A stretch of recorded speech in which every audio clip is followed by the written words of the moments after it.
మాఘమాసం. ఈ మాసం ఎందుకు ప్రత్యేకం? హిందువులకు అత్యంత పవిత్రమైన మాసాల్లో మాఘమాసం ఒకటి.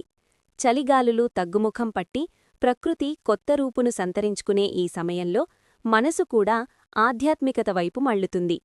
సూర్యుడు మకర రాశిలో ప్రవేశించి ఉత్తరాయణ పుణ్యకాలం ప్రాచుర్యంలోకి వచ్చే ఈ నెల కేవలం ఒక కాలం మాత్రమే కాదు, ఇది మన అంతరాత్మను శుద్ధి చేసుకునే ఒక గొప్ప అవకాశం.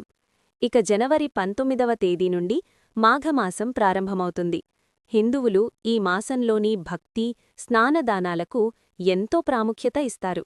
మరి వాటి గురించి తెలుసుకుందాం. ఈ మాసమంతా తెల్లవారుజామునే నదీ స్నానాలు చేయడం ఒక ముఖ్యమైన సాంప్రదాయం. మాఘస్నానం హిందువులకు ఎంతో పవిత్రమైనది.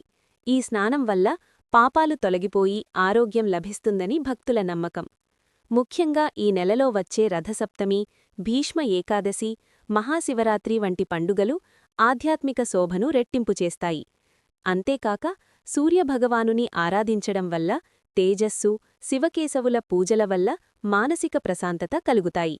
ఈ సమయంలో చేసే తిలదానం అంటే నుమ్ముల దానం అత్యంత ఫలప్రదమని పురాణాలు చెబుతున్నాయి.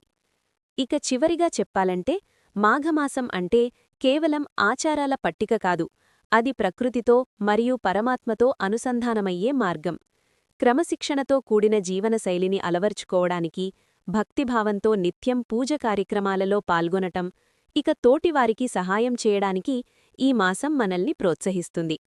ఈ పవిత్ర మాసంలో మనం పాటించే ప్రతి చిన్న నియమం మనలో సానుకూల మార్పును తీసుకొస్తుంది. ఈ మాఘమాసం మీ అందరి జీవితాల్లో కొత్త వెలుగులను, ఆయురారోగ్యాలను నింపాలని ఆకాంక్షిద్దాం. పైన పేర్కొన్న విషయాలు సాంప్రదాయక నమ్మకాలు మరియు పురాణాల ఆధారంగా సేకరించబడినవి.